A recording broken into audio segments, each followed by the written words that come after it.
Good morning. It is 6:11, and it's my fault we're late getting started this morning. I overslept. 50 years of broadcasting. I have some stories of a few times when it was, but this morning, I don't know what happened. I woke up, I thought, oh, the alarm hasn't gone off yet. I'm good. I look at it, and it was like 30 minutes late already, and I'm waking up. It was after 5, I think, and I have to leave my house no later than 5 to get here before 6.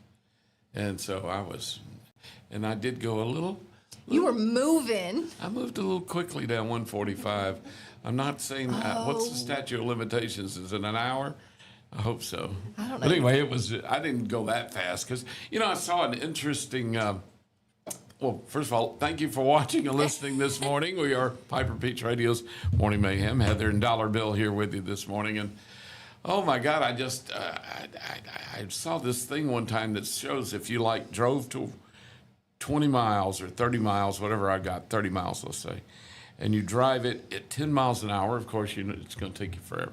You drive at 20 miles an hour, man, that doubles this. But once you get up to about 55 or 60 miles an hour, it's weird. The scale goes strange because you get there so much quicker until you get to about 50 miles an hour.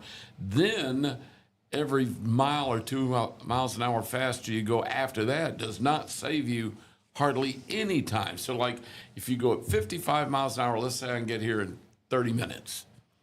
Well, 60 miles an hour is a mile a minute. So I could get here in 30 minutes if I go 60.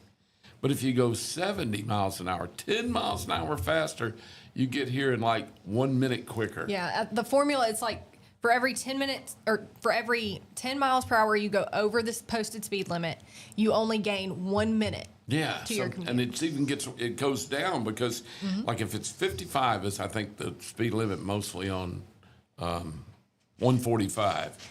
So I was probably going at sometimes about 60, 62. Did not go over 65. Yeah, no, that's the land of the super duper troopers. Right, and so I was trying to be as quick as possible without being too unlawful. But I noticed on that scale, like if I go 65, I'll get here in like 28 minutes or something. Save a few minutes. But if I go 80 miles an hour, I save only a minute. Yeah. And if you go 90 to 100, you save 30 seconds or something. It's crazy. So May as well just not speed. Yeah, I did not learn that young. When I was young, I was a speed demon and I was lead-footed and I was stupid. And so I would, if I thought I'd go 100 if I thought I could get away with it. And I didn't a few times, but it was just that dangerous and yet was doing me no good. So once you get over about 55 or 60, the next up is you're just shaving. And, on the interstate, you'd notice that if you were going 80 on the interstate, way over the speed limit, and you pulled over and you had a car that was way behind you, by the time you pull over, it passes you. And that tells you that if going that much faster only saves you 10 or 15, 20 seconds over miles. See, and I used to, it was multiple times a month, I would have to drive up from Baldwin County, and I would get on, I'd set the cruise control about 80, 85, and I would just coast in. But I mean, this was also at like 5 o'clock in the morning. Yeah, right. And I just. And you know what I did notice this morning? And I was only about 30 minutes late as far as being on the road, because usually I leave at 5. I get here 5:45, something like that. I left at 5:30, and I didn't get here till after, till just a few minutes ago. There's so much more traffic on 145 in that time. Oh yeah. I usually don't see but 1 or 2 vehicles ever. And this morning it was like rush hour. It was all crazy. The blue collar guys got to get to work. It's crazy. Anyway, so I'm on my monster drinks, and we're glad to be with you. It's going to be another hot day today. Chance of afternoon thunder showers, kind of this typical forecast. Well, we have an interesting morning this morning to talk about something because of 2 things. One, we do need your help as a detective. If you are watching or listening right now, we need you as a detective, because we've got a crime that you've got to help us solve. We had the police here yesterday, and by the way, Baden, quite a few police for We had this theft. almost every one of Clanton's finest out here on the case. I saw the picture posted, and it was wonderful. I mean, you had. We felt so safe. Yeah, you should have been very safe. The Well, I porch felt was full of blue or black, whatever they're wearing, the dark blue, the black uniforms. It was nice. And what we're talking about, excuse me, is the thievery. Well, there's two things that were stolen. One of value. The other is of value, but it's bizarre. They did steal, someone stole from Piper Peach Radio a generator, a gas-powered little portable Which generator. makes sense. That one makes sense to me. Makes total sense to me. You can use it. If I'm a thief, yeah, I'm like a generator. I can sell this, or I can pawn it, or I can use it. There's options. There are options there for a thief. But they also stole almost a full pallet, like with a forklift, human beings can't lift it, of water. Here's our evidence. This is the last surviving Piper Peach water. We had customized bottles of water that have the Piper Peach logo on it, right? Very distinctive.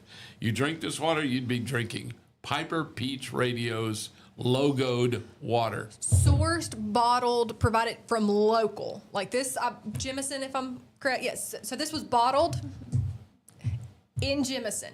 We were so proud of it, just to be supporting a local business, and it's a spring-fed thing spring-fed. or whatever.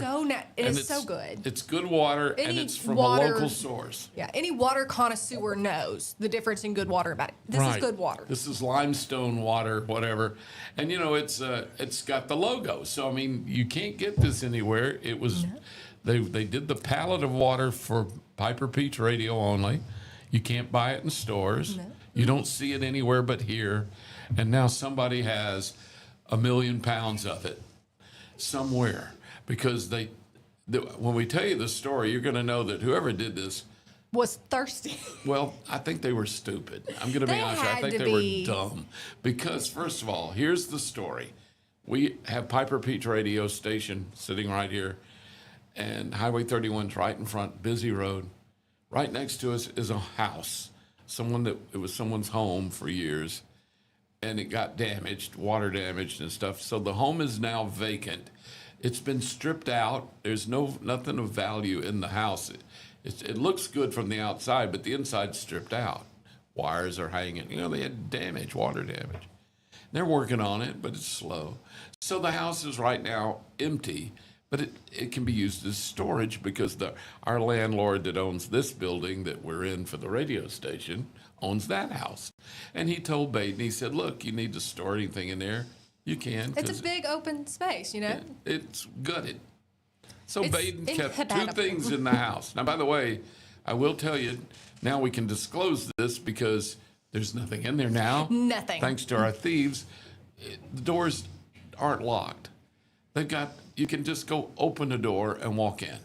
And so you could go over next door, open the door and go in. And there we had a pallet of water. Now, pallet is how many cases? Good. How many waters was it? Have we calculated how many waters were in fact stolen? Yeah, how many bottled waters? They were like, what, 12, 14? 1,400 bottles of water? Mm-hmm. So these guys apparently broke into this house. Now, I told you the doors are unlocked. You can open the door and walk in. They snuck around back, broke out a window in the back. You can go in the doors. They broke a window out off the ground, could have cut themselves, opened the window and went in. They propped it open with a little piece of wood. They did. They found a piece of wood to prop the window open in a house with open doors. Then they proceeded to find that there was a generator and a pallet of water. So, of course, they took the generator. Now, they didn't take it out the door where you could easily just come out the door and put it in the car or truck, whatever they had in the back. No, they had to drag it through the house and then lift it up and take it through a window and put it in their vehicle. The doors are open. So now they get that and they go, well, what else can we get? Water. Lots and lots of water. 1,400 waters. Bottles of water. And they took them through the house, drug it through the house. They may have had a dolly. It looked like it when me and Baden went in there, I was like, why are there tire tracks? There's tire tracks through the In the house. house. Now, they went past 2 open doors, but they go through the house to go out the window. So they passed all this water out a window and into a car. This is probably, I'm assuming, middle of the night. And we noticed the tire tracks where they pulled up and things. So that makes me think it had to have been kind of recent. Yeah, we don't know. It happened within the last 2 weeks. So now what we're looking for is ubiquitous a generator that could be, somebody offers to sell you a generator cheap. Send us a picture of it Yeah, first. it might be ours, but That thing's hot. yeah, it's a hot generator. And I don't mean running hot or electrically hot. It's stolen. And then we've got water. So if you see anybody at a website, I mean, at a construction site, or I don't know if people are going to offer, I don't know, do people go door to door and say, hey, you want to buy some water? I mean, I don't know what you do with Is the label stolen easy to water. get off? I don't want to damage it. Oh, the label will come off pretty easy. I don't know. That's on there pretty They good. look pretty good. I don't think they're going to take the time to peel the label off. Imagine peeling 1,400. bottles, yeah. 1,400 bottles. Anyway, we're just hoping if you can help us. The police are going to try to, check all the pawn shops and look around for the generator mainly because it's identifiable. If anyone tries to sell you 1,400. Yeah, but if somebody is using Piper Peach radio water and there's more than one of them, you might want to let us know because we just like to know what happened. Really, one's I'm just locked curious down. now at this point. I just want to go, what? And I honestly and genuinely with my whole heart believe that is why so many of those officers showed up yesterday is they heard that call go out and they're like, what? And I got just about 10 years in law enforcement experience. This was the oddest theft I've ever heard. It wasn't. Ever. It is odd. I mean, Baden called to tell me yesterday, right after the police left, and we talked for 30 minutes about just who steals that heavy of a thing of water. I mean, yeah, grab a case. If you want to get a case, grab a case or two of water. Why would you take a pallet of water? What are you going to do with it? First of all, that's the other thing we could do. Everybody who is near a public restroom, watch for someone who keeps going to the bathroom because they're drinking so much water. They're hydrated. If they're well hydrated and peeing all the time, prime suspect. See what they're drinking because it may be Piper Peach water because they got so much of it they got to use it. Because can you sell it? We're gonna have to No. go door to door and check some trash cans. I mean, this is Piper Peach water. Unusual. There's no other like it in the world in the sense. I never even got to drink Can one. you sell it? Can you Absolutely go to a pawn not. shop and go, hey, I feel can like I if you pawn take, water? I feel like a pawn shop would our barcode's on it. Like our contact information is on it. Yeah, I feel like they're gonna be like, hey guys,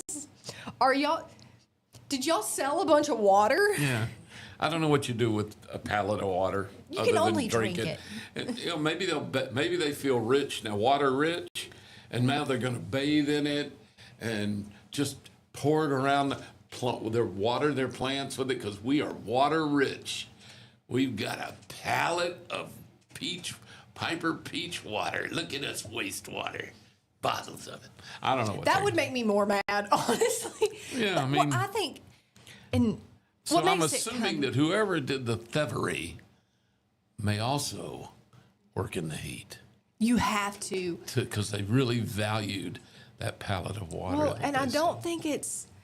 I have this theory, and I'm pretty set on it. Detective Heather's on the case. I don't think it was someone who uses recreational shenanigans, because there was a pry bar in that house in the corner, which you could see if you were stealing the waters, obviously, but there was a pry bar. Name one, what is a politically correct term for this? One recreational drug user that would leave a pry bar. The pry bar was Especially not for from the house. I mean, they No, left it as no, evidence. No, it was in the house. Oh, and they left it. And they left it. They didn't touch it. They didn't touch it. Well, that proves two things. It could have helped get the window open. It proves two things. It proves one thing is they may not have seen it. If they were in there in the middle of the night and not using flashlights, so they would, they're kind of feeling their way around, you wouldn't see a dark crowbar leaning up in a corner, right? True. But I think it also proves that they probably saw it and went, I ain't touching it, because they're lazy. If they're lazy Now enough you're to bad steal criminals. water, I mean, that took a lot of lifting. That's and manpower. That's manpower. But also, that's lazy, because instead of working for a living, you're waiting and breaking in houses in the middle of the night to look for free stuff to steal. And that's lazy. I mean, kind of. So I don't know what we're looking for. Well-hydrated, lazy drug user, or well-hydrated ne'er-do-well, or I don't know. But if you can help us, keep an eye out for any Piper. If you see a little bottle, somebody drinking a little bottle of water, and it has our Piper Peach logo on it, which is unusual. It's not like anything else you'll see. Let us know. We are looking for about 117 12-packs, equating to 1,400 bottles of water. So if anyone lays eyes on 117 cases of Piper Peach Radio water. If you see somebody who's drunk on water, let Just us somebody know. real hydrated. Yeah, really hydrated. Skin's going to be a little All glowy. the time, and they may even start talking like us. Yeah. Yeah. If you see somebody start growing the dollar bill goatee. Facial hair. Yeah. Shaving their Suspect. heads. Drinking and throwing water around like a rich man. All right, so that happened yesterday, and that's one bizarre story, because we still are all just amazed that someone would steal that much water that they can't do anything with. You can't, it's not like it's DeSanti or something that you could. I don't know. I'm just amazed. They stole Yeah, I imagine it'd be a little water. easier to move some Dasani than it would Piper Peach Radio water.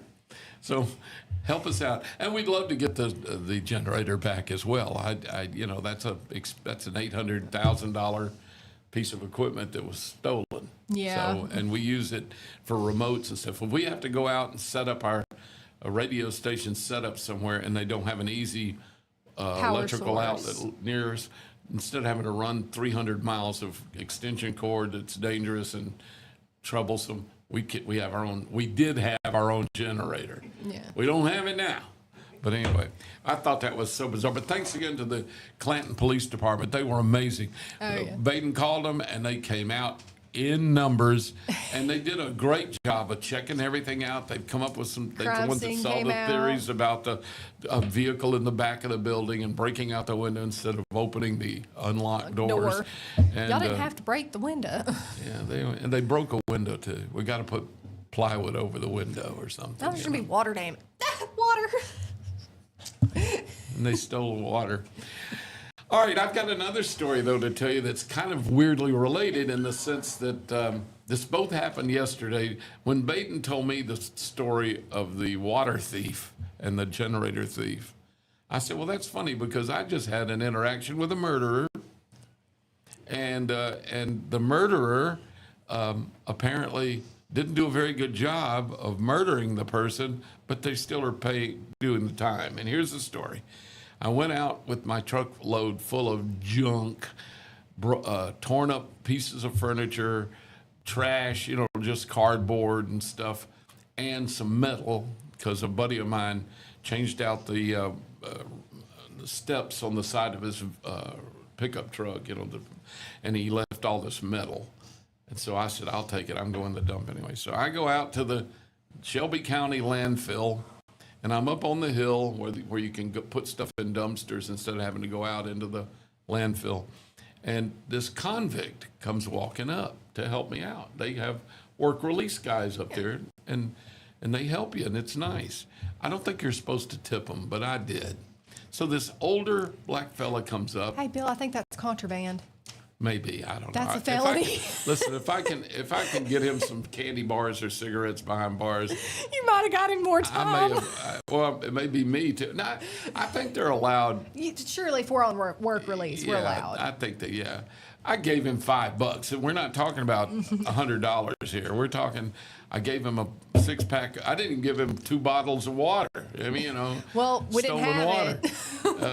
But anyway, he came up and he was very nice, older black fella, and he said, "I can help you." And I said, "Well, thank you, man. I appreciate it because I'm wobbly with my bad legs and stuff." So we unload much. He does, and let me tell you, he got in there and was working, and it was hot.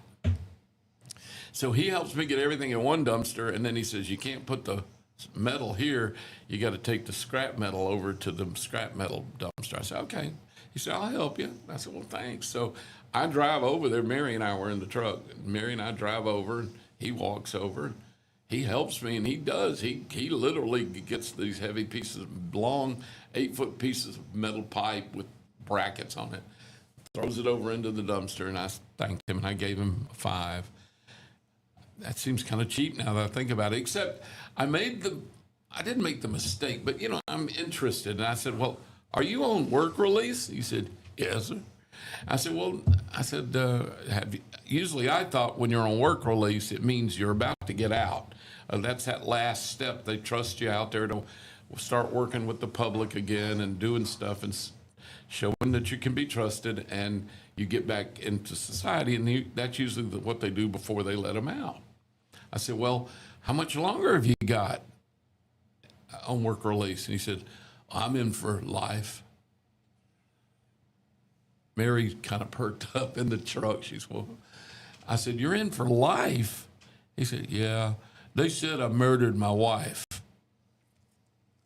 Now, I don't get to talk to many murderers, I said, "Did you murdered your wife?" He said, "No." She said, "She's still alive." I said, "Well, wait a minute." I said, "You're serving life." He's been in jail. He's been in over 30 years. I said, "You're doing a life sentence for murdering a woman who's not dead?" "Yes, sir." Now, I'm thinking, I guess I've heard the story that you talk to all people who are incarcerated, none of them are guilty, right? I'm kind of on his side right now. Nobody, none of them will tell you they're guilty. So I'm thinking, okay. So he says, "Yeah, she changed her name." I said, "Well, wait a minute. I don't understand." I said, "If you're serving a life sentence for murder, but the woman's not murdered and you can prove she's alive?" He says, "Yeah." I said, "Well, no, how did that happen?" He said, "Well, I'm from Walker County, and the judge up there sentenced me to life in prison, and my wife changed her name and is not dead." I said, I thought there was this thing called habeas corpus where you can't bring a person up for murder if you can't prove that there's a dead body or a person was actually murdered. He said, "Well, they did." And I said, "Well, no, wait a minute." I said, "So now you can claim that?" He said, "It's worse than that." I said, "What?" He said, they put me in jail for life for murdering her. And then I was in jail a couple of years, and I got a notice that I've got to pay child support for her baby. So I said, "You are paying, you're supposed to be paying, you're in prison for life. And yet the woman you supposedly murdered had a baby a couple of years after you were in prison?" "Yes, sir." "And you've got to pay child support?" He said, "Well, we're technically still married." I said, "She's dead, supposedly." "Yes, sir." So he said, and then a year later, I got another notice. She had another baby by another man, and I'm up for 3. I said, "Now, wait a minute. I am not a lawyer, but here's the deal. You supposedly murdered a woman, your wife. She changed her name, but y'all are still technically married because she's not dead. And now she's had 3 babies since you've been in prison, and you're supposed to be the father of these 3 babies. You're up for child support for 3 babies for a woman you supposedly murdered years ago. Yes, sir. I said, that's not possible, is it? And he says, I'm in for life. So What in the Walker County? I was reeling. Now, I'm talking to a convicted murderer at a landfill. So Well, but he's paying child support for kids that she had while he was in prison. Whose side are we on? Yeah, but they're not his kids, obviously, and she's obviously not dead. And he's still in for murder. So he needs a better attorney. I think so, or he's lying out his butt. He's telling the But story. you've got all that controversy going on in Walker County. He was so humble and nice. I liked him a lot. I've forgotten his name now. They have a nickname for him out at the landfill. His name's like Cookie or something's his nickname. But, oh my God, I was like, so last night I was out in Trussville, Alabama at this cigar store I love out there. I've been going out there for years, and I got great friends out there. And one of them is the circuit judge in Birmingham. And he's in there. So I said, I got a question. And I told him the story. And he sat and listened to the story, and he said, that was Walker County? I said, yeah. And the judge supposedly that, and the guy told me the judge's name, but I didn't recall it. It's nobody I remembered. But he claimed that not long after he convicted him of murder, he committed suicide, which, that just adds, I don't know what that means. I don't know if that... He wasn't of sound mind. Well, I don't know. Yeah, I mean, was it guilty? Was he feeling guilty? Was he depressed? Did he hate black people? I mean, who knows? I don't know what the story... Was it not suicide? Well, that's right. Somebody got sick of these. This thing was just, I was suddenly embroiled in a living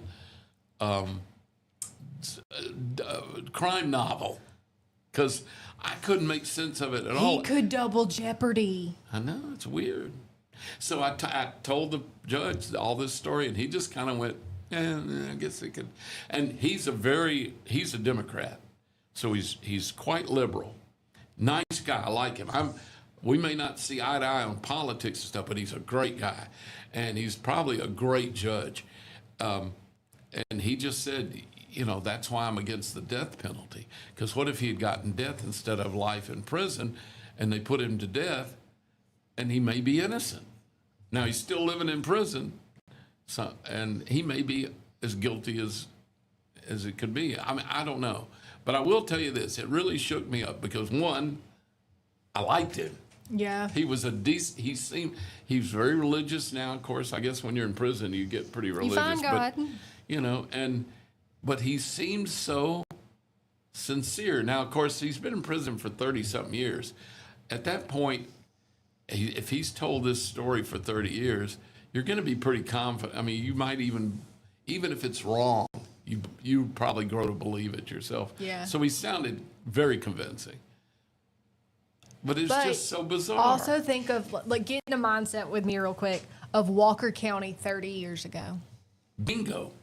And, I know Walker County well because my ex-wife was from Jasper Parish area up there. I've spent back in the late 70s and early 80s, I spent plenty of time in Walker County. Even to Walker this County day. has its, like a lot of places, Walker County has its demons. And Walker County has, and had, but I think still does, a little reputation for being kind of rough.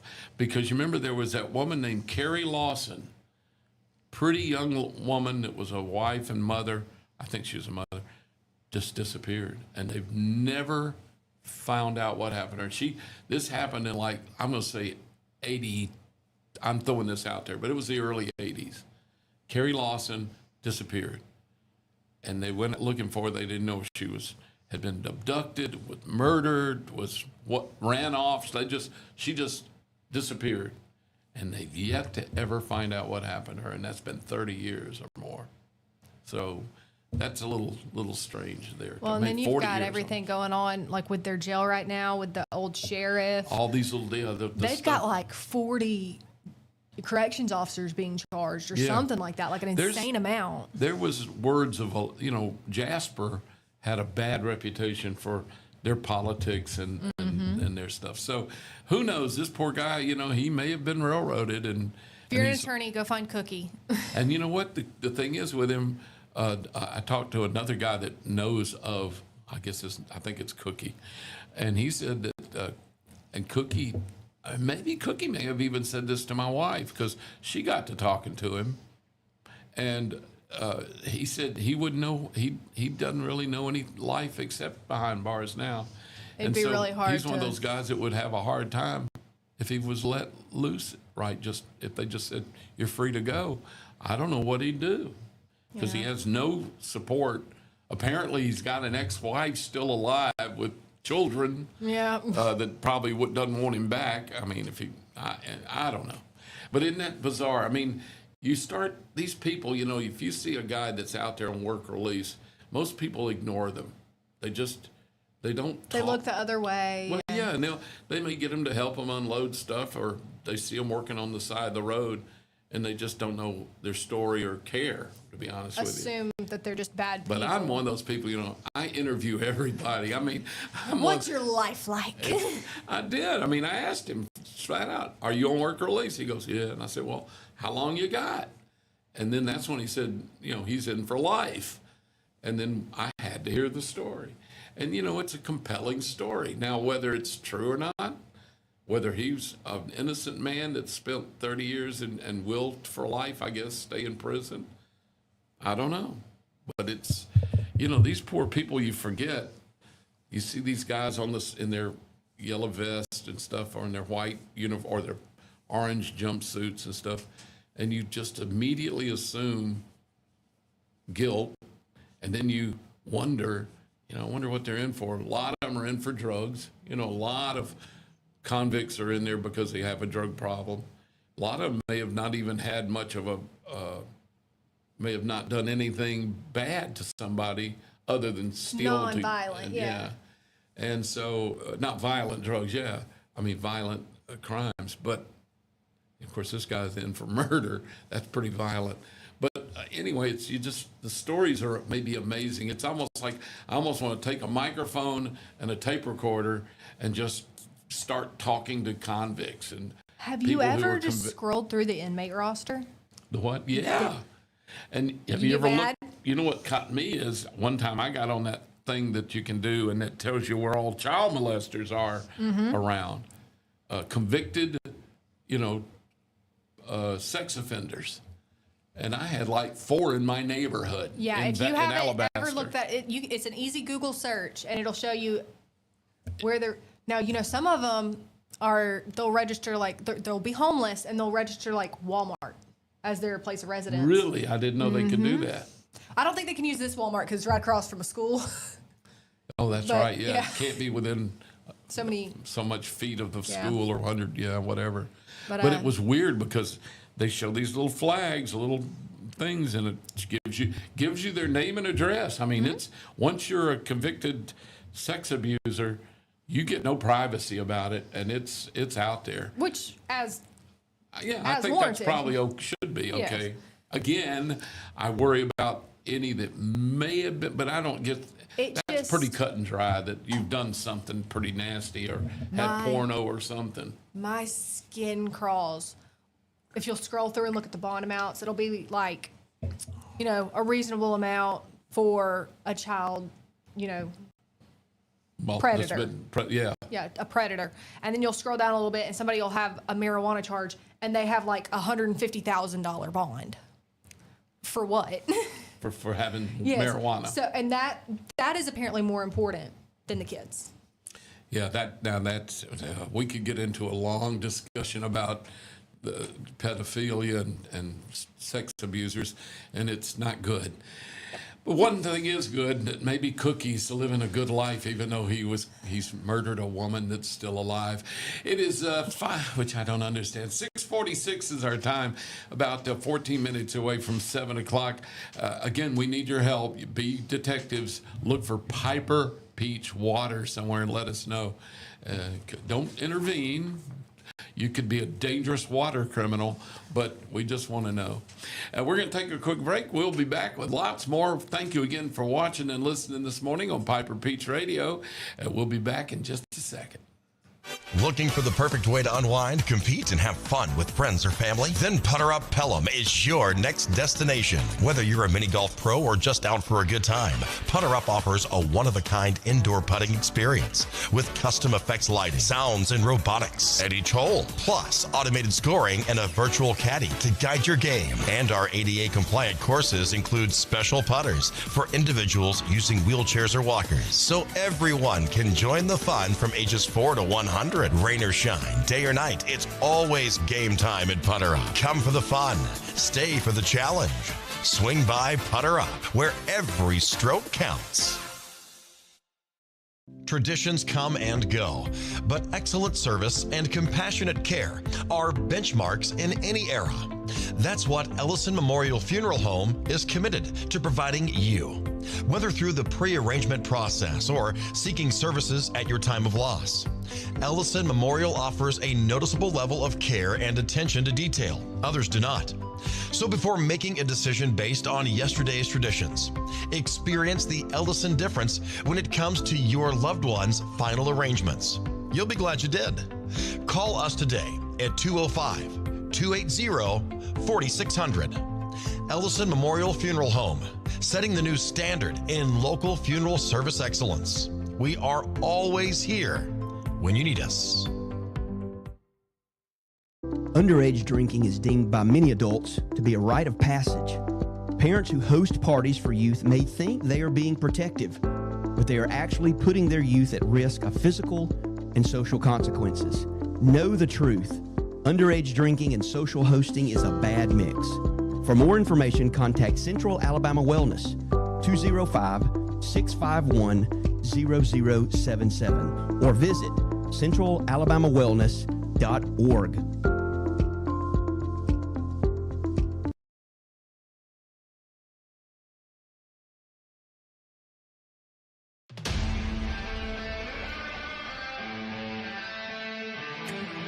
There's a pride that comes from employing over 6,000 people in America, welding, fabricating, assembling with local and global parts, delivering a machine just right for you. Japanese engineering meets American ingenuity that builds on our 50-year legacy of quality, reliability, and durability that makes us the #1 selling compact tractor in the U.S. These aren't just machines. This is a way of life. And that's why Kubota is investing hundreds of millions right here at home. Because we won't settle on what was good enough yesterday. We're innovating with inspiration from the hard-working men and women that proudly sit on our equipment every day. So you can be sure that every one of us have you in mind when a machine or implement comes down that line. We know how hard you work. We'll do the same. This is Kubota.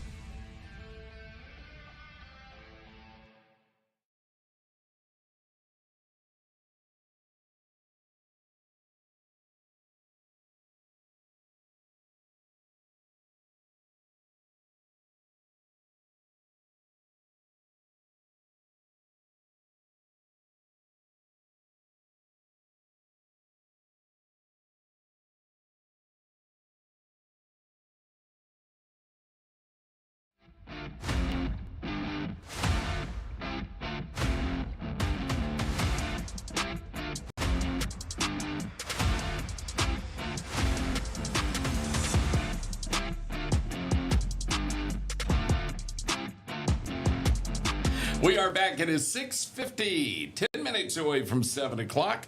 It's already warm and humid outside. This summer weather, you know, it's sad. I'm never happy when when it's hot, I want it to be cold, and when it's cold, I want it to be warm, and I never want it to be hot or cold. I just want it to be pleasant, and I don't live on Hawaii, so I don't know why I bitch and complain about it.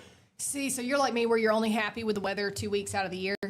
Yeah, about a month. Mid-fall, I got about mid-spring. 2 weeks in the fall, 2 weeks in the spring. Yeah. I love it in the spring when it's pleasant and the bugs haven't come out yet. Oh, the bugs. You know, that time when you can go out and sit on your porch Have and a it's cup of just so coffee. nice and nothing bites you or buzzes or stings. And then the same thing in the fall. I like it. And I do like it in the fall when it's kind of crispy cold. Oh, yeah. And you smell burning leaves in the air. You want to be able to wear long sleeves. Long sleeve a nice shirt. coat. Maybe a light sweater. A light sweater, yes. A yes. cardigan. Yeah, cardigans. Yes. And I'm old enough now, I can wear a cardigan. And I look like an old man in a cardigan. Will you please be Mr. Roger for... I could be Mr. Rogers. Thank you. I could kill it as Mr. Rogers now Yes. because I've gotten old and I'm slow and I can talk like this and say, hey, boys and girls. I don't think you could ever embody his... No, I actually admire him greatly. If you ever read anything about his biography, he was truly a gift because he was one of those men that was so kind and so, gentle, and he cared about people and children in a good way. And he was just, if you ever read about Fred Rogers, it's astounding. We'll It have to really look is. this He up. was an amazing human being. You don't I get a think lot of those. Yeah, I think I need to dig up some of his old episodes and just break them back I used out. to make fun of him, of course. me Everybody did, too. Hello, you want to be my neighbor? And I'm sure you do. I could almost hear the little song playing. Yeah, but he was, you start reading about his life and what he did and the people that worked with him and around him. The man was amazing. He really was. Yeah. So, and by the way, thank you for all the comments we've been getting online. Yes. We, that's the beauty of Piper Peach Radio. We are online and, we're for you to watch and listen to, but we also are connected to you and we appreciate you watching, and we get comments constantly through the show. We appreciate that. And we see them. I don't, I have to get them read to me because Yeah. I'm old and slow and I don't keep up with it while they're coming in, but they do. Yes. Baden does, and Heather does, and we're seeing the comments, and we appreciate it. And we have had several people concerned about talking about these thieves like they're, listen, they are so dumb and they are so lazy. I'm not worried about my safety because Yeah, they left the weapon here anyway. They're too lazy and stupid to hurt me. They are. You're bulletproof. It's like, he shouldn't be talking about us thieves like that. I'm going to go whoop him. No, I think I'll just sit here and drink some water.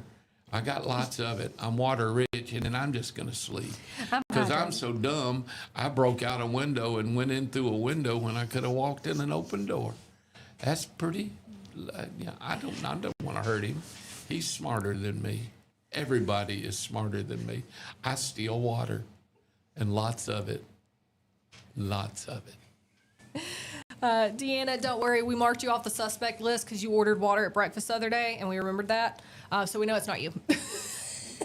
Yeah, and you ordered water, which means You didn't have paid any for at it home. and you did it honestly. That's not like these people either, who stole The a water. pallet of water.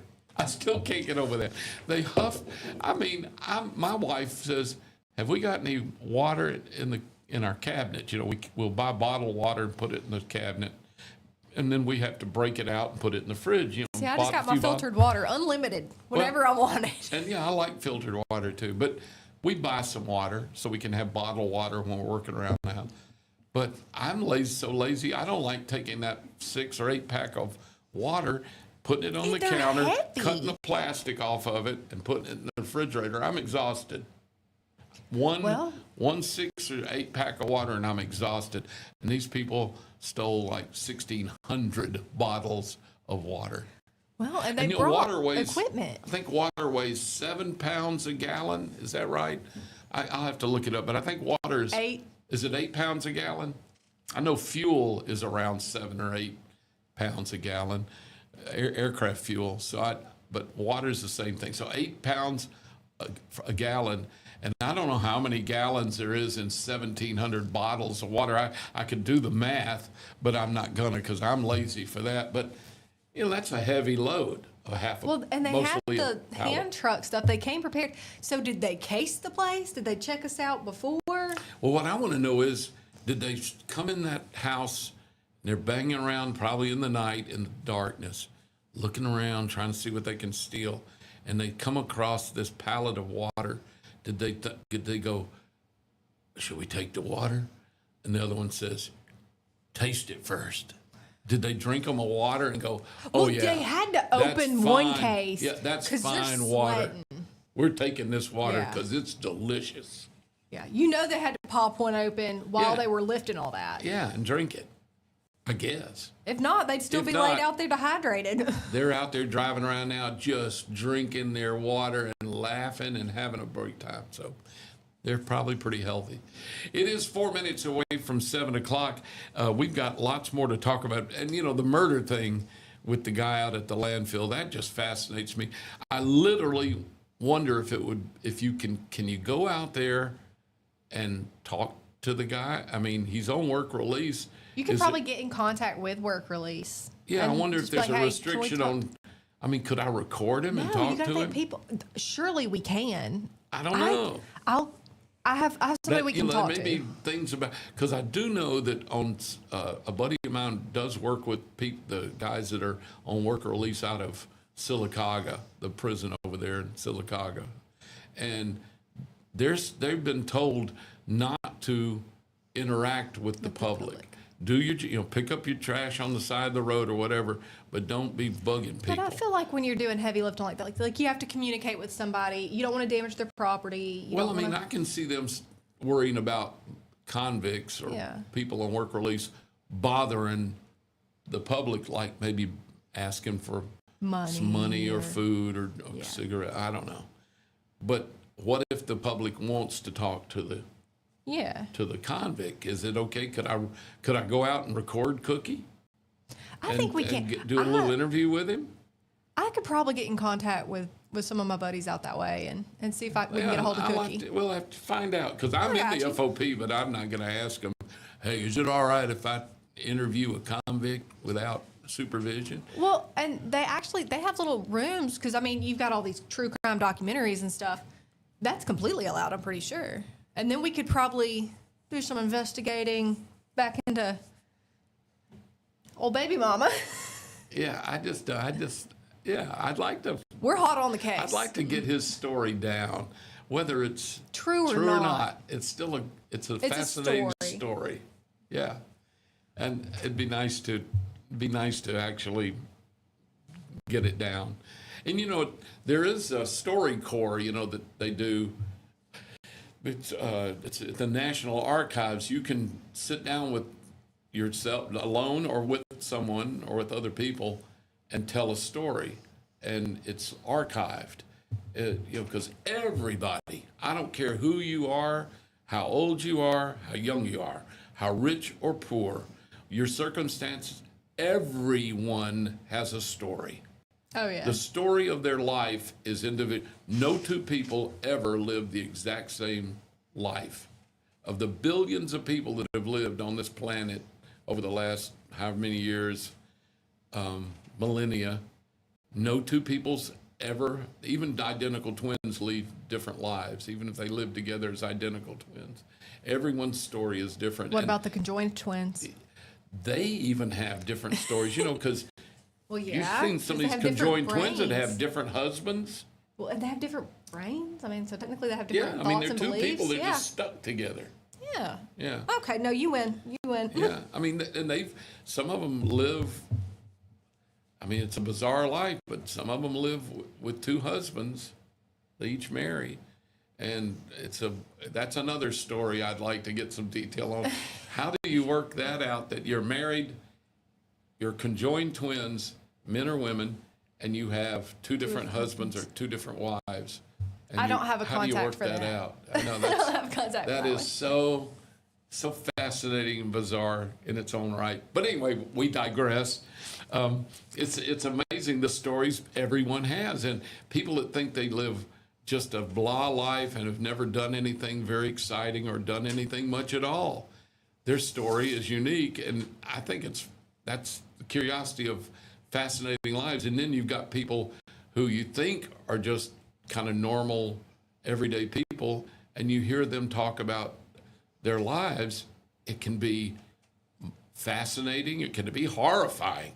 Some people have had terrible incidents in their lives or were brought up horribly or whatever, and they've just gone on to live their lives, but their story is fascinating or amazing or inspiring or horrifying. It's amazing. But everybody's got a story, and that's the thing that a lot of people forget. You go through life and you see all these people in your life, and then you see convicts in the side of the road, people that are working on work release. I guess you call them convicts. I don't know. That may be politically incorrect now. Who knows?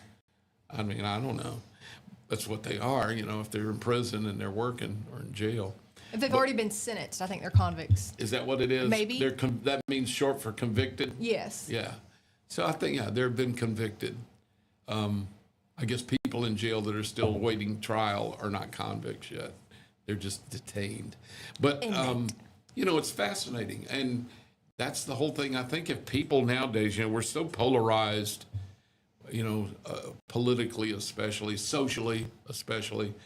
And you've got people that are on the far right, people on the far left, and you got everything in between.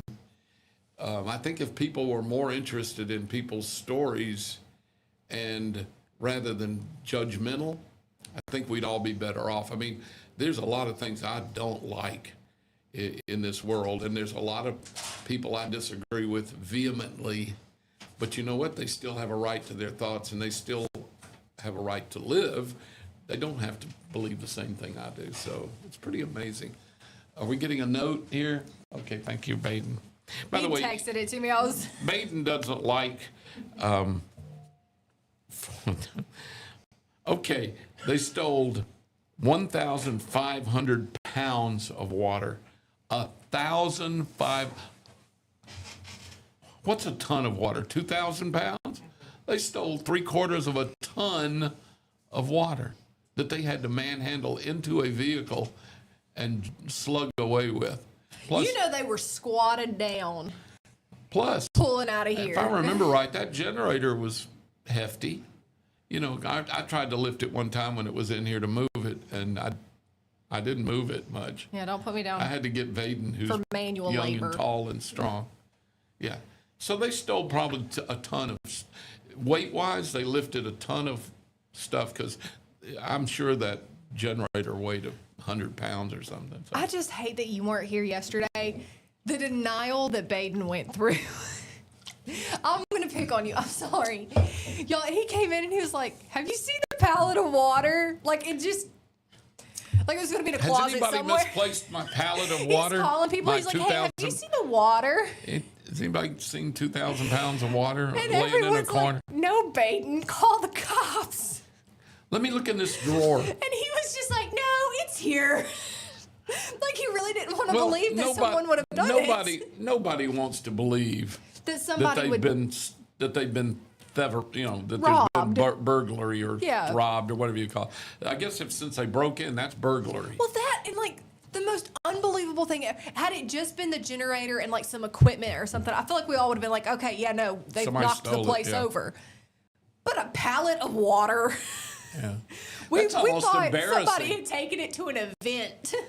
That's kind of embarrassing because they go, probably Clanton Police. What's your emergency?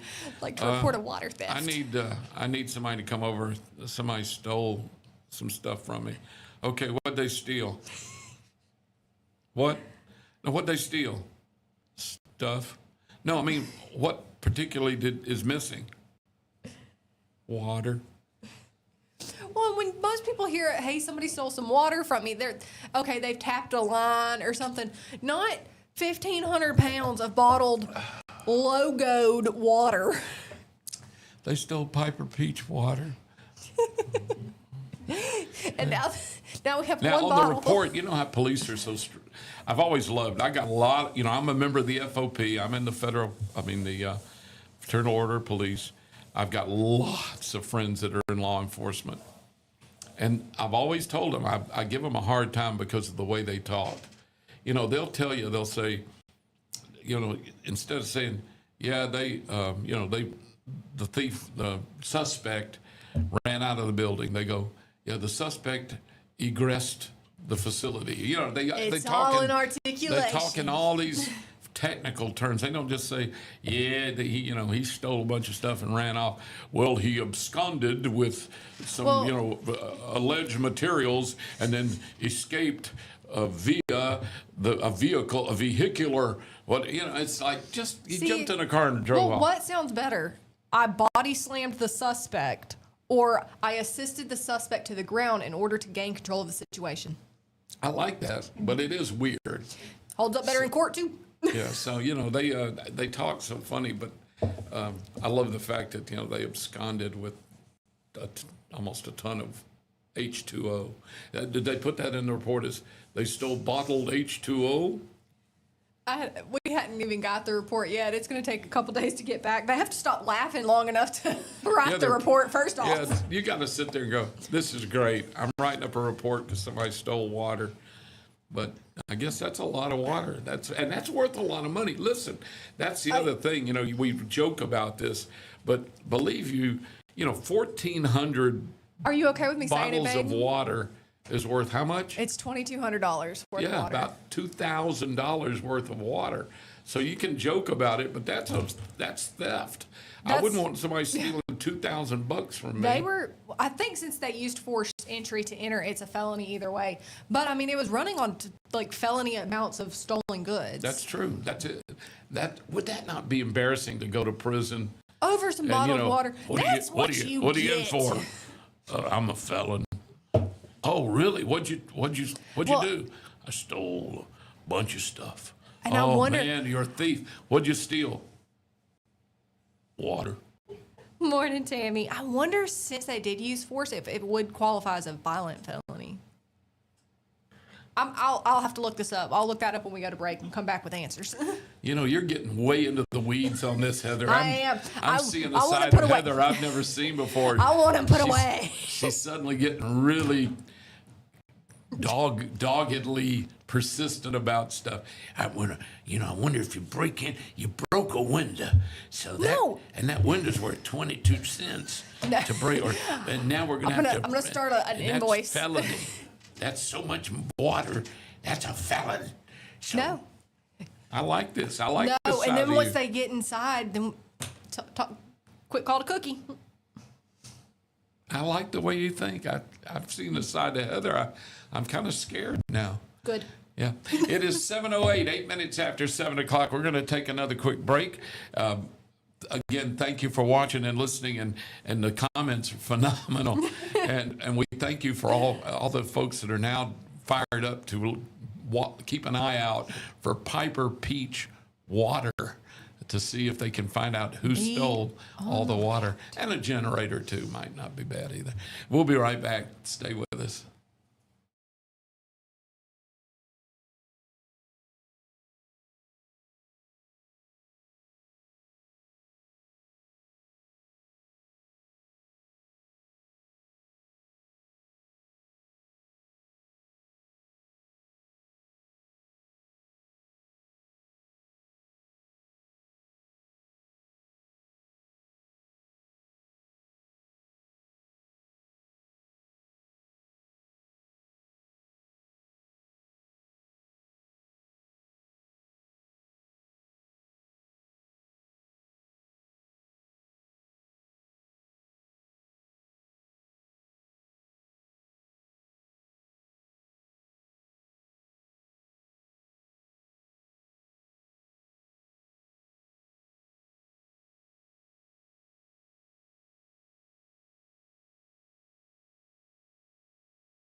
There's a pride that comes from employing over 6,000 people in America.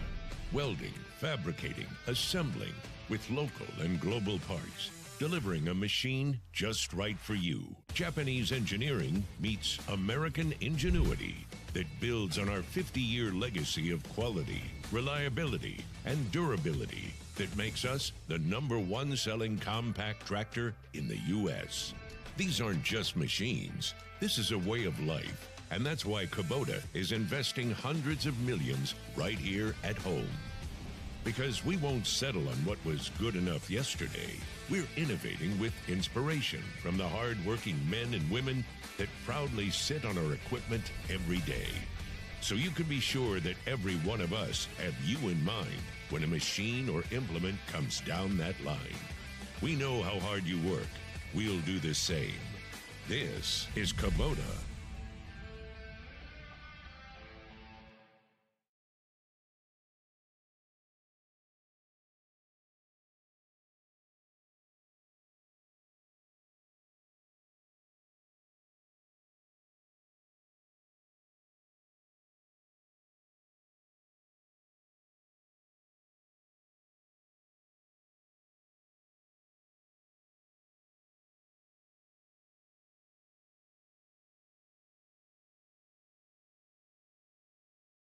Okay, we are back. It is 7:13, 13 after 7 o'clock.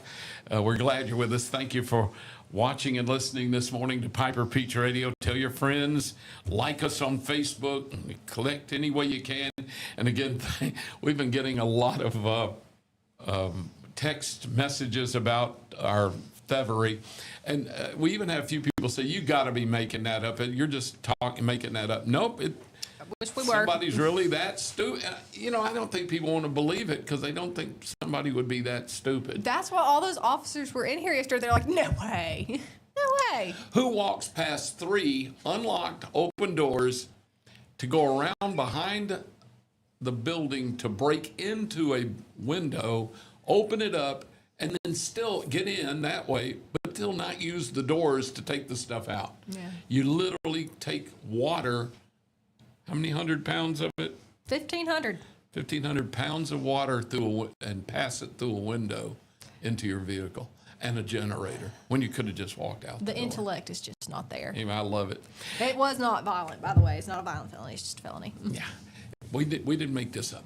And thanks again to the Clanton Police Department. They're wonderful. Thanks. All right, if you've seen over the weekend, you know, the Blue Angels home is in Pensacola, Florida. That's where the Blue Angels have home, at the big base down there. I love the Blue Angels. I like the Thunderbirds too, but I love the Blue Angels. And I don't know why I've always had such an affinity for them. And they put on great shows. Well, they do a lot of shows over Pensacola because it's their home thing. And they do the big homecoming show in November. You know, And those stands, they'll fill up at like 3 o'clock in the morning. Oh yeah, and the thing is, you're lucky if you're down in Pensacola Beach because they practice over the beach. Yep. So you can be in the bay or you can be on the beach and get a lot of visuals of the Blue Angels practicing. The beauty of it is they did a thing, was it Saturday or Sunday? I think it was. May have been earlier in the week. But they went over the beach and gave everybody on the beach a little show. And one of the Blue Angels gave them a little better show than normal. It's wonderful. There's video of people on the beach seeing this low, fast Blue Angels jet coming right down the beach. And they're just thrilled when he goes by. And they're watching him, and another one sneaks up. You know, they do this in their air shows. When you're paying attention to a low pass of the Blue Angels going one way, one will come and surprise you, low and fast and loud. This one, you could have seen the buttons on the shirt of the pilot. He came over so low and did a beautiful banana pass. They call it a banana pass because they lower one wing so you can see them. And I don't know why they call it a banana pass, but that's what it is, where you see the side of the jet. This jet wasn't, I don't know if it was 100 feet off the beach. It was low. insane. And that thrills me no end. And most people love it. Everyone on the beach, I mean, all the videos, everyone's cheering everyone's going insane. But of course, you always have the party poopers. a few, and that are appalled by it or triggered by it, or I don't know what the word is. Not the but triggered. They're triggered, and they have to complain. And they think it's just horribly unsafe and everything else. Well, first of all, these are the finest pilots in the world. They are the elite of the elite. You take the best pilots we have in the world, from anywhere in the world, and the top few are gonna be the guys that fly the Thunderbirds and the Blue Angels. They're just the best of the best. And they're amazingly competent, and they do amazing things in these jets. Well, this beautiful low pass was thrilling, and it really gave them a good show on the beach, which is what you want. That's what they're there for, to impress people and to inspire them to become young people, to become pilots and all that sort of stuff. And they should take great pride in it. And most people love when they go low like that and come up. Well, you got a few that have complained. And the beauty of it is almost the entire response to the complaints is, oh, yeah. Like everyone that was actually there is like, no. And they of course, Hegsteff and all these people in the higher government have to make their comment about, address these people's complaints. It's under review. And most of the complaints are like, yeah, it was fine. It was good. Thank you. The most thing, matter of fact, one of the higher staff people said, thank you for being a good for putting on a good show. And nobody should be, no one was hurt. No, Everyone of course was not. thrilled. Yep. There might have been a tent or two taken into casualties, but they may have spilt a few drinks, a few few drinks. mimosas, a few they're margaritas or fine. pina coladas may have splashed. But other than that, it looked like it was phenomenal. And I love stuff like that. Now, I've got a story about a local air show. A friend of mine actually got in a little trouble because he also put on a fine show. And we still talk about this day, and it happened 30 years ago, I guess. When the 117th Alabama Air Guard at the Birmingham Airport, before they flew the big tankers they're flying now, the KC-135 tankers, they flew Phantom jets. And they were a reconnaissance mission. So instead of just flying F-4 Phantoms, they were technically RF-4 for reconnaissance. But that Phantom jet, of course, is a beast. I've actually gotten to ride in one and fly one. I got a flight from the 117th years ago. I got to get in the back seat of that Phantom and ride in it, and I got to fly it. That's a humbling experience, I'll tell you right there. I can fly a Cessna or a Piper, or single engine aircraft. I was quite humbled by trying to fly a Phantom jet. Did you feel like Top Gun? But yeah, it was amazing. I mean, it really was. I had to go through the ejection and egress school. I had to do, train for the flight suit. And we did actually probably break the sound barrier at one point in time. So I can say I've gone supersonic. But the thing is, it was an amazing experience. And I was pretty big at the time, pretty heavy. So the only flight suit they could find for me was the biggest guy they had that flew in the Air Guard, and his name's Gordo. Gordo. That's his air name. Joey Sanders is his name, and he runs the aviation school and stuff up in Jasper. If you go into Jasper, you'll see a Phantom jet on the left side of the road. That's like for when you're coming into Jasper from Birmingham. That's his jet. When they retired the Phantom jets, he was able to pull enough strings. They were going to take the jet out to Montham Air Force Base and mothball it and then scrap it. He got them to donate it to the city of Jasper, where he is on the Air Force board, the airport board and stuff. So that's his jet that he flew for the Air Guard. It's also the one he flew a demonstration flight one year. They used to have an Air Guard open house once a year, and they put on a little air show. You could go out onto the base, the air base, and would walk up and down, see all the planes. They would bring exotic planes in. They bring in, one time they brought in a stealth fighter when they were brand new and were just coming out of secrecy.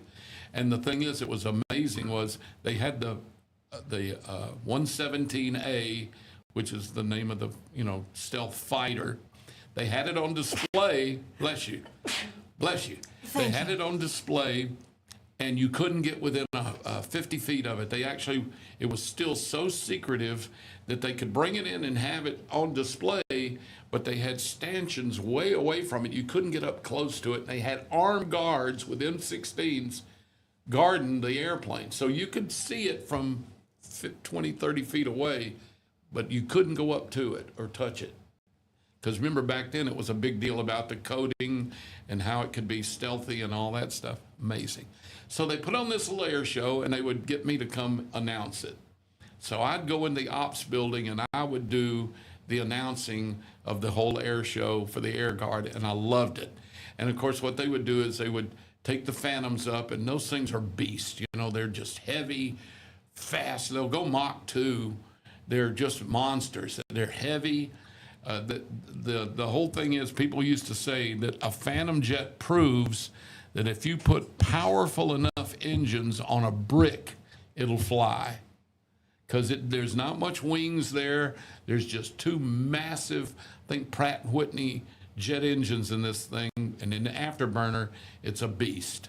And it's not real maneuver. I mean, it's maneuverable, but it's a big, heavy beast. So the highlight of the air show every year for the locals at the 117th was that they would bring it in one Phantom, what they called low and dirty. And dirty means everything's hanging out. The Phantom jets had a hook, because they could land on carriers. So you could lower the hook, bring the flaps down, and put the gear down, and it's called dirty because you're not aerodynamically clean at all. And they would come by really slow right over the runway with the gear down, the hook down, the flaps down, that thing just roaring and not going fast at all, just really slow and powerful. And what they'd do, and then they'd have another jet come in at as fast as they could legally go, so that you could see how slow and cumbersome it could fly. And then about halfway down the runway, it would be overtaken by one just booking moving. Yeah, and they couldn't break the sound barrier, but they could go Mach 0.9 or so, which is, 1/10 under the speed of sound. And that's like 700 miles an hour, 600 miles an hour at sea level. So it was a beautiful thing to see this big, slow, real low lumbering, it's a big plane. And then this one come just fly past it. You could see the contrast. Oh, yeah. Well, my buddy Gordo was doing the fast pass. Oh, no. And this was going to be the last year they were going to fly the Phantoms, because they knew they were transitioning from the fighter jets to the big 4-engine tankers. So this is going to be the finale. And Gordo made the best of it. He came in there, I swear to God, he had to be 0.99 Mach, going right that thing was cooking. And the thing is, since you're at an airport, they shut the airport down for a little bit for the air show, but when you were supposed to fly around in there, you can't do aerobatics. In other words, you can't just flip or spin or turn. You can't do the cool stuff. You gotta stay in reasonable control, apparently. Well, Gordo pushed that a little bit, because as he came by at almost Mach speed, thrilled the crowd wonderfully. He pulled up and kind of rolled it over a little bit as he left, and the FAA guys went crazy. They were running around they were running around. They were going to get somebody in trouble. And poor old Gordo, he put on a great show. The crowd loved it. The pilots loved it. But the FAA they loved it, but they had to You slap his wrist a little. Just a So little, yeah, don't do so that again. When he landed, he got in a little hot water, and everybody was just like with this thing with the Blue Angels. They were so patting him on the back, and you know, if he'd gotten in any trouble with the FAA, they were going to do everything they could to support him and all that. But they didn't. The FAA did what they were supposed to do. They kind of, because it was already done. Once you do it, what are you going to do? And it was safe. It was just thrilling, and it was wonderful. Better to ask for forgiveness than permission. Bingo. And he did. So my buddy Gordo, or Joey Sanders from Jasper, that jet that's sitting out there was the one that almost violated the rules of flight there in Birmingham, but gave the crowd a magnificent final performance before they took. It was sad. They took the final. I actually got to ride in a KC-135 out to Montham Air Force Base in Arizona, with the last two Phantoms were flown from Birmingham to the graveyard out there. So a bunch of us in the Air Guard and stuff got to get in the KC-135. We took off. The Phantoms took off, the last two, and they rode with us in formation out to Montham. That's and cool. landed. And we landed, and it was sad. But the guy that flew me, who later became a general, Jim Brown, he was a captain or a major when he flew me in the Phantom. He flew the last one out there. He was the head of the Air Guard, so he flew one of the last ones out there and landed. It was just kind of sad. Then they had to get in the KC-135 to get home. You know, that's how they got back from taking the Phantom. So that was, I love the Phantom jets. My cousin, who lived here in Clanton, he and Linda, he was a judge in Marengo County for years. Ken Snow moved his horse farm here, and they're just down 145, Ken and Linda, and he tragically got leukemia and died last year. But Ken Snow, who was a judge and helped with the judge here in Chilton County in the drug court till he died, was a Phantom pilot for the Marine Corps. And he was my hero growing up because he flew Phantom jets in Vietnam, and he was actually over Hanoi, North Vietnam, in battle, dropping bombs and stuff twice in one day. And he had SAM missiles shot at him and everything. It was amazing. So Kenny Snow, he was my hero growing up, my cousin Kenny. And a lot of people in Clanton know him, and the police know him and stuff, because he was a judge forever in Marengo County. Matter of fact, he holds, I think I've mentioned this on the air before, Kenny thinks he's the only person in the state of Alabama who actually sat behind the judge's table, or whatever you call it, on the bench. He sat on the bench, was a judge in every single county in Alabama over his career, because he was a judge for like 40 years. And whenever another judge in another county was off, sick, on vacation, and they needed a judge to fill in, Kenny would do it. So Kenny has the distinction, I think, of being the only judge who sat on the bench in every one of our, 67 counties in the state of Alabama.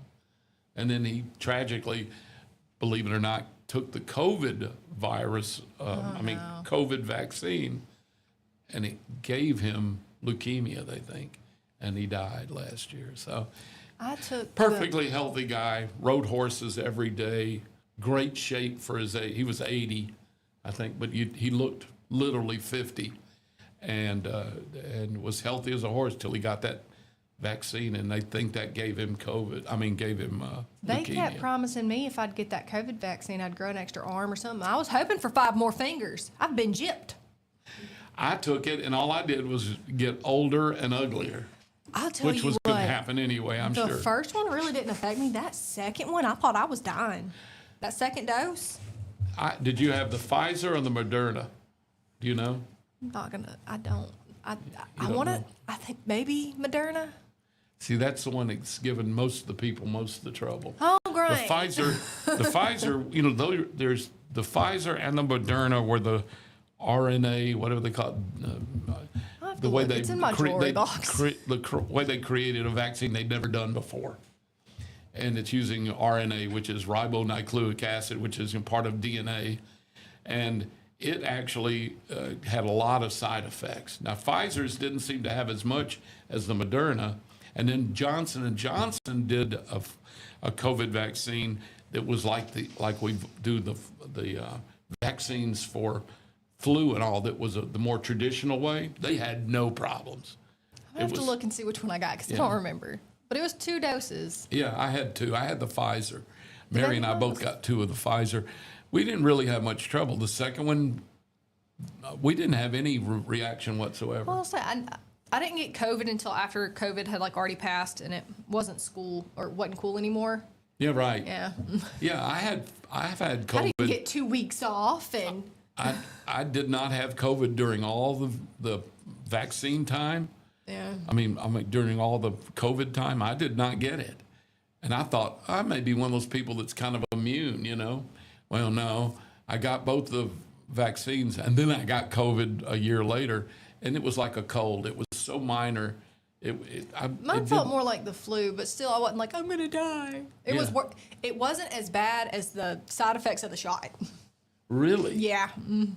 When I got that shot, the second one really hit you. like, it hurt the bottom of my feet. Like, I couldn't stand up. It hurt so bad. Oh, my God. Well, I've heard Like, of my whole body. You know, I've heard of people having bad reactions to the vaccines, but I got to tell you, mine was like they might as well saline. I even wondered if this really a placebo. Yeah, I wondered if I was, because I said it didn't bother me, Mary either. We didn't get sore. Well, you know, the next day if you pressed on it, it was a little sore. Bruise. But we both came through both those shots with 0 effects. And so I wondered if I even got then I got COVID. But like I said, it must have been good because I did get COVID, and it was so minor. It was like a cold for like a day, and then I was fine. So obviously it worked. But Yeah, but with that shot, I remember I had to go get my hair done that morning, and I was so hot because I was running a fever from the Really? shot that I had asked my hairstylist, and I couldn't just cancel the appointment. You know how hard it is to get? right, yeah. I remember she had to use cold water on my head to try to like cool me off. Cool you off, really? Mm-hmm. Ooh, that's And then I went awful. home and slept for 2 days. Now there's such controversy about them. It's amazing. 7:33 is our time. It's 27 minutes now away from 8 o'clock. It's going to be another hot, humid day. We got a chance of scattered afternoon thunder showers, of course, and it's kind of the standard forecast. I can't believe that we are exactly halfway through July now. It's Halfway gone through. so fast.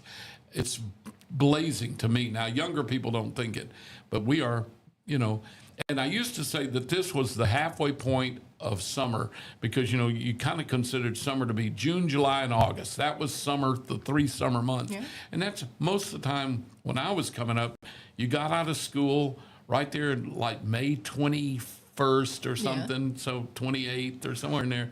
So really you didn't have, you were off just a couple of days in May, but you had all of June, all of July, and when I was a kid, you had all of August too, because you didn't usually go back till after Labor Day.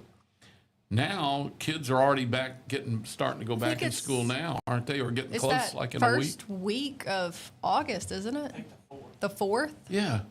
I mean, it's unbelievable. It's too so hot to different go now. to school. Well, when I was in school, we didn't have air conditioning.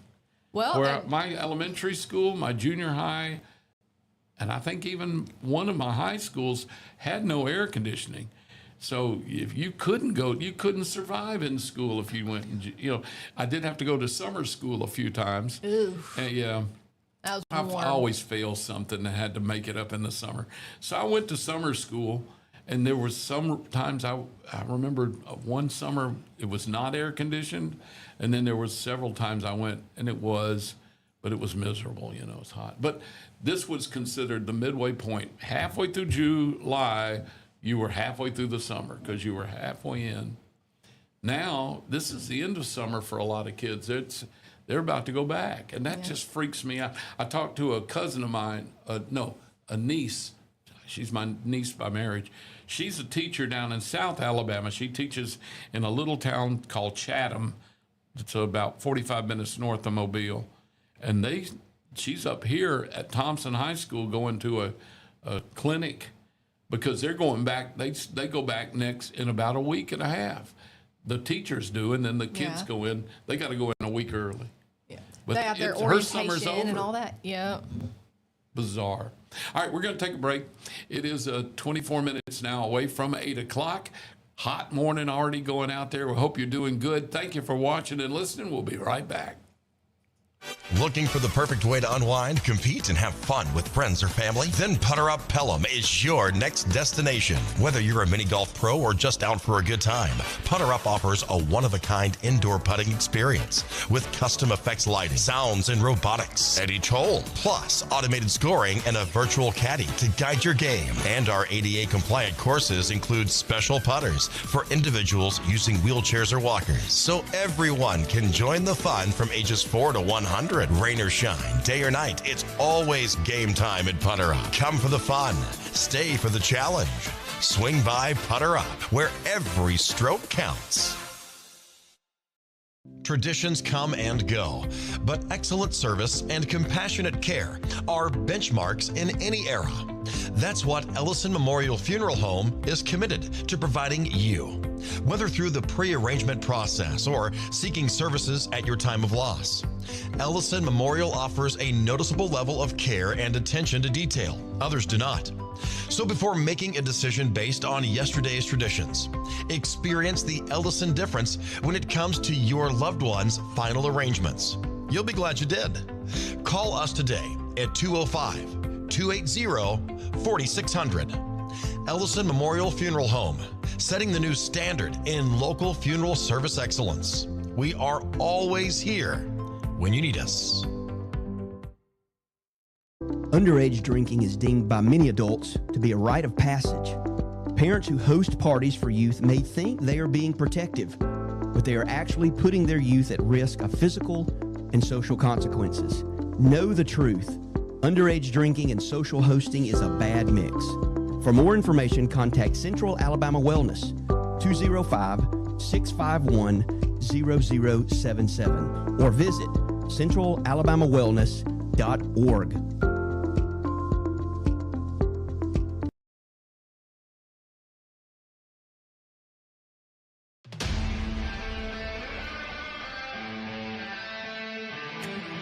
There's a pride that comes from employing over 6,000 people in America. Welding, fabricating, assembling with local and global parts. Delivering a machine just right for you. Japanese engineering meets American ingenuity that builds on our 50-year legacy of quality, reliability, and durability that makes us the #1 selling compact tractor in the U.S. These aren't just machines. This is a way of life. And that's why Kubota is investing hundreds of millions right here at home. Because we won't settle on what was good enough yesterday. We're innovating with inspiration from the hard-working men and women that proudly sit on our equipment every day. So you can be sure that every one of us have you in mind when a machine or implement comes down that line. We know how hard you work. We'll do the same. This is Kubota.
Good morning. We are back. It is 7:43, and we've gotten some good comments. We even had somebody that's on the case now looking for our bottled water. They're telling us Got a loaded down car. That they're suspicious of a neighbor that has a car that looks loaded down. We don't know with what. No. And what it could be the springs are just out. But stay tuned. We'll find out if the car is loaded down with Piper Peach water. Good morning, Miss Wanda. We're not ignoring you. We've just been trying to solve a case in here. This has been fun this morning talking about it, but it is bizarre. And of course, we had also the murder case of the man that's serving murder. Justice for Cookie. And his wife is still alive. The woman he was supposed to have murdered, he's doing life for murder on a woman that he claims is still alive and that is now charging him with child support for babies she had after he's been in prison with some other guys. Yep. Words escape me. I was just telling the guys, everything that happens under this roof is a fever dream. Like, it feels like it's just not real. We have had some odd things going on in this place. It's kind of neat. I'll go home and tell Shane about my day, and he's just like, what? Yeah. Yeah. Normal day at Piper Peach Radio. That's a Tuesday. Yeah, it's a Tuesday. It's a Friday. And this is a Friday. We're going into the weekend. Thank God it's Friday. We've got, it's funny. Going into the weekend, now that we've gotten through the 4th of July, it's weird to me because now the weekends, I don't know what it is. The first half of a summer, the weekends are kind of, you're built up to them. Now it's kind of like, it's a weekend. I opened my eyes this morning and I was like, oh, it's Friday. It's the weekend. We made it. Well, I opened my eyes an hour or two late this morning, so I was really late getting here. You were only really 2 minutes late, though, and I think that speaks volumes. Yeah, but, I normally like to get here ahead of going on the air instead of 2 minutes or 4 minutes. You needed to make an entrance. Yeah, I did get to make a late entrance. That was amazing. But anyway, so we've got the weekend coming up. You got any plans for anything you're going to be doing this weekend? Are we doing anything? Are we going anywhere? You going to be everywhere again this weekend? Baden, his weekends are busy because Piper Peach Radio likes to be at anything and everything that's going on in the community. I'm convinced he doesn't sleep. I don't think he does either. He doesn't let Chrissy sleep either, but it's fine. Which is why, he did Baden actually took a vacation. I couldn't believe it. I know. And they went out of town for a week or so. I think that's the only way that they were able to steal the water in the generator because Baden never sleeps and he's always around. I mean, he would have seen them.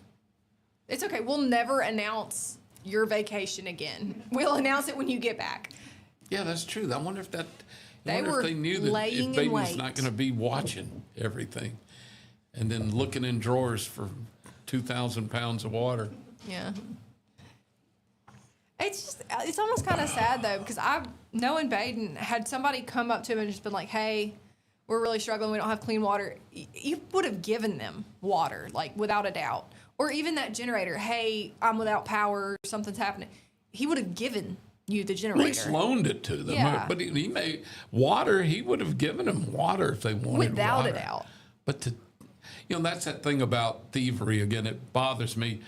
Baden's most people are very generous. And if somebody asks you for something, most of the time they'll help you or they'll give it to you or whatever if you just ask. But then to go in and steal it, that's just horrible.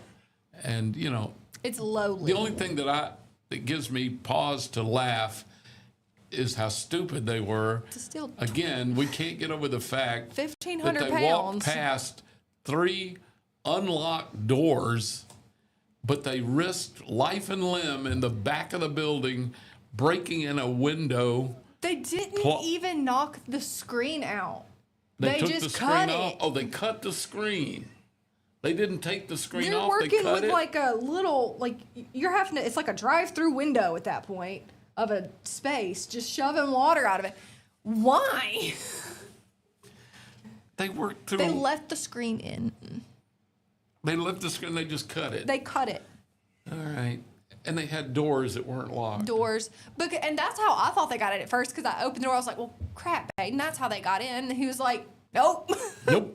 Nope, didn't use the door. The unlocked, easy to open door. Nope, they cut the screen, broke the window, forced it open, and put a stick in it to keep it open so they could get the water and the generator out the little window rather than going in and out of Common open sense doors. ain't that common.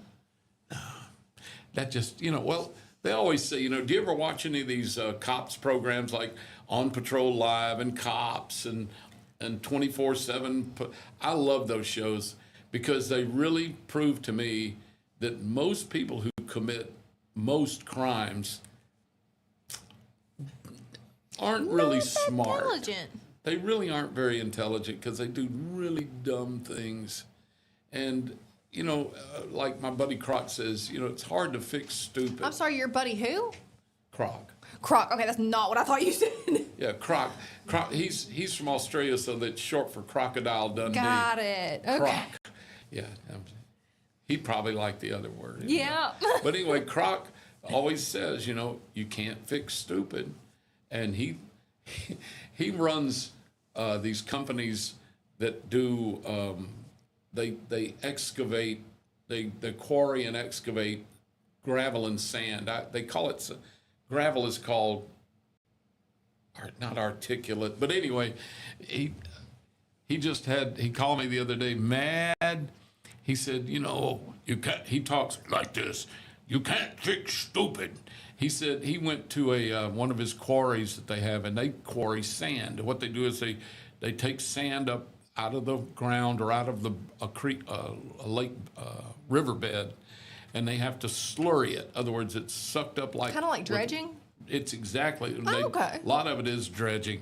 And that slurry of sand and water, they pump it out, they put it through filters, and they put the water back in the ground, whatever, and then they take the sand and they wash it and dry it and grade it, and then they sell it, for concrete or cement and concrete work, and then for building and for all kind of stuff.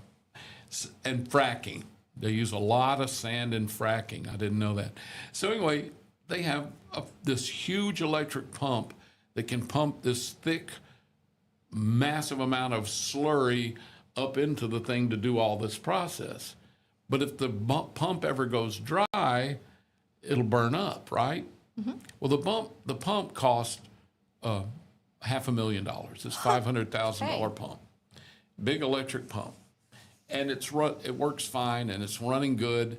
And the guys forget to check it, and they let it run dry. Now, how you let a $500,000 pump in a lake or in a quarry or whatever run dry, I don't know. And it has to run dry for long enough to burn the pump up. If it runs dry for a little bit, it ain't going to damage it if you catch it. If it runs dry for a good while, it'll damage it but won't kill it. But if you let it just run and run and run, it'll burn out, and you have to have it rebuilt. These guys let it run out. And so somebody didn't do their job at all. Y'all are and they in burned trouble. up a $500,000 pump motor that they've got to incur that cost. The worst part for him was he said, this place sells like, I don't know, 100 or 200 tons of sand a day. That they have to be producing that much sand every day. They sell 200 tons of sand or whatever. And so these guys, the brilliant guys that let the pump run dry, when he got to the plant, he's the head dude, big dude. He got there to see what they'd done, and they'd let the pump run dry and burned it out. So that's $500,000. And then the guys told him he said, well, what are you doing? And he said, well, we'll be down for 3 or 4 days, while we rebuild the pump. He said, how much sand have we got in reserve? And they said, well, we got like 200 tons. So that's 1 day. So after 1 day, they were going to sit there and have nothing to sell their customers who depend on them to have that 200 tons a day to operate their business. So he said, well, we can't just go drive for 4 days, lose business for 4 days. They'll go somewhere else and never come back and then won't trust us. Oh, yeah, they said. Oh, we didn't think of that. So Obviously. he then had to then rent other pumps, which you can do. They run on diesel fuel, they're auxiliary pumps. And instead of the one big pump, electric pump, he's got these two or three side ones working to try to keep, so they can keep in business. And he said, did you think about doing that and not just sitting dead for 3 days? No. No. So he said, how do you fix stupid? They first of all let this $500,000 pump burn up because they weren't watching the level. And then they don't think about anything but just it's going to be sitting there with their thumbs up there behind. We get a day off. They get 4 days off. You're going to get forever off at this rate. Yeah, and you've got people depending on their product every day to stay in business. So can't fix stupid. So anyway, if you see somebody with Piper Peach water, call us. Ask stupid what they're doing with it. Yeah. Tell us about it. It Or is call me. I love confrontation. Yeah, we'd love to know what happened to it now. At this point, it's a mystery we'd love to get it back, of course. But then again, I'd love to know why. More so than getting it back, I want to know why. Why they stole that much water and what they plan to do with it. Are we filling a pool? What are we doing? I think they're just feeling rich. They're just Rich drowning in water. They've got water galore. They can waste it. They can pour it out. They can water their plants. Bathe in it. Gargle and spit. Yeah.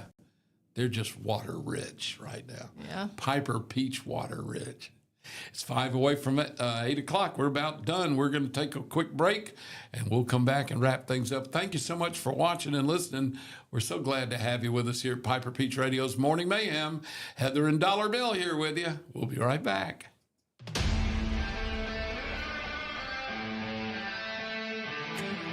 There's a pride that comes from employing over 6,000 people in America. Welding, fabricating, assembling, with local and global parts, delivering a machine just right for you. Japanese engineering meets American ingenuity that builds on our 50-year legacy of quality, reliability, and durability that makes us the #1 selling compact tractor in the U.S. These aren't just machines. This is a way of life, and that's why Kubota is investing hundreds of millions right here at home. Because we won't settle on what was good enough yesterday. We're innovating with inspiration from the hard-working men and women that proudly sit on our equipment every day. So you can be sure that every one of us have you in mind when a machine or implement comes down that line. We know how hard you work. We'll do the same. This is Kubota.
Looking for the perfect way to unwind, compete, and have fun with friends or family? Then Putter Up Pelham is your next destination. Whether you're a mini golf pro or just out for a good time, Putter Up offers a one-of-a-kind indoor putting experience with custom effects lighting, sounds, and robotics at each hole, plus automated scoring and a virtual caddy to guide your game. And our ADA-compliant courses include special putters for individuals using wheelchairs or walkers, so everyone can join the fun from ages 4 to 100. Rain or shine, day or night, it's always game time at Putter Up. Come for the fun, stay for the challenge. Swing by Putter Up, where every stroke counts. Traditions come and go, but excellent service and compassionate care are benchmarks in any era. That's what Ellison Memorial Funeral Home is committed to providing you, whether through the pre-arrangement process or seeking services at your time of loss. Ellison Memorial offers a noticeable level of care and attention to detail. Others do not. So before making a decision based on yesterday's traditions, experience the Ellison difference when it comes to your loved one's final arrangements. You'll be glad you did. Call us today at 205-280-4600. Ellison Memorial Funeral Home, setting the new standard in local funeral service excellence. We are always here when you need us. Underage drinking is deemed by many adults to be a rite of passage. Parents who host parties for youth may think they are being protective, but they are actually putting their youth at risk of physical and social consequences. Know the truth. Underage drinking and social hosting is a bad mix. For more information, contact Central Alabama Wellness, 205-651-0077, or visit centralalabamawellness.org.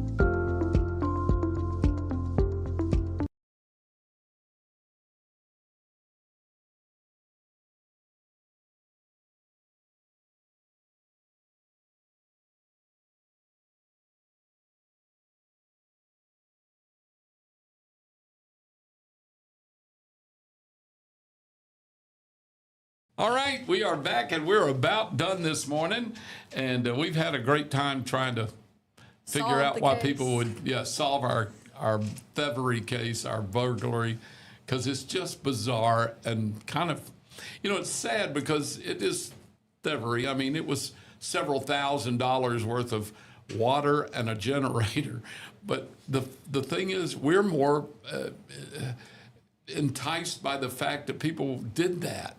And the way they did it, going through the broken window and through the splitting the screen and all that, when none of the doors to the building were even locked, you could just open them and walk in.